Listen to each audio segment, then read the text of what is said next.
En 2012, il était un héros olympique et paralympique admiré dans le monde entier. En 2013, il était jugé pour meurtre. Voici l'affaire Pistorius. Oscar Pistorius naît en 1986 à Johannesburg, en Afrique du Sud.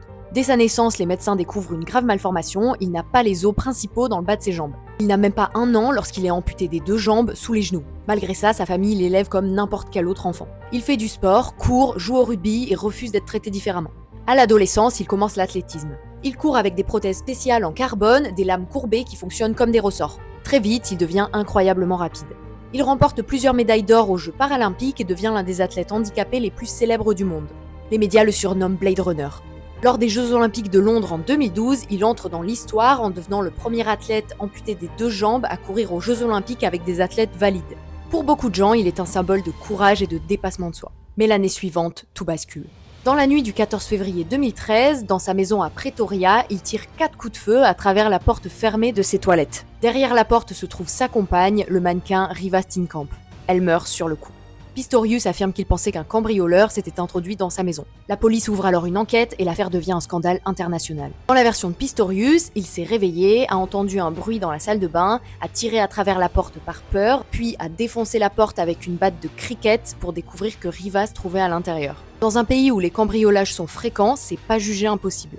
Mais plusieurs éléments sont contradictoires et discutés lors du procès. Pourquoi tirer 4 fois à travers une porte fermée sans vérifier qui se trouve derrière ? 3 balles touchent Riva à la tête, au bras et à la hanche. Les enquêteurs découvrent aussi des messages entre eux. Certains montrent de l'affection, mais d'autres montrent que Riva se sent parfois effrayé par son tempérament et ses accès de colère. Plusieurs voisins affirment avoir entendu des cris d'hommes et de femmes avant les tirs. Ce qui contredit la version de Pistorius, qui affirme que les cris venaient de lui après avoir réalisé ce qui s'était passé.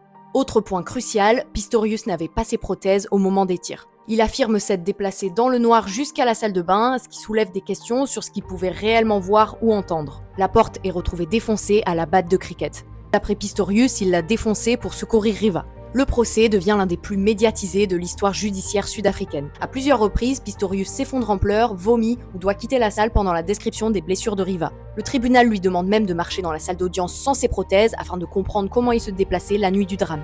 2 versions s'opposent alors. Pour l'accusation, une dispute aurait éclaté, Riva se serait enfermé dans les toilettes et Pistorius aurait tiré à travers la porte de colère. Pour la défense, il s'agit d'une erreur tragique provoquée par la peur et la panique. Au terme d'un procès suivi par des millions de personnes, Pistorius est d'abord condamné pour homicide involontaire. Puis la justice sud-africaine requalifie l'affaire en meurtre. Il est condamné à plusieurs années de prison en Afrique du Sud avant d'obtenir une libération conditionnelle en 2024. Cette histoire reste aujourd'hui l'une des plus choquantes du sport, celle d'un homme passé du statut de héros mondial à celui d'accusé dans un drame tragique.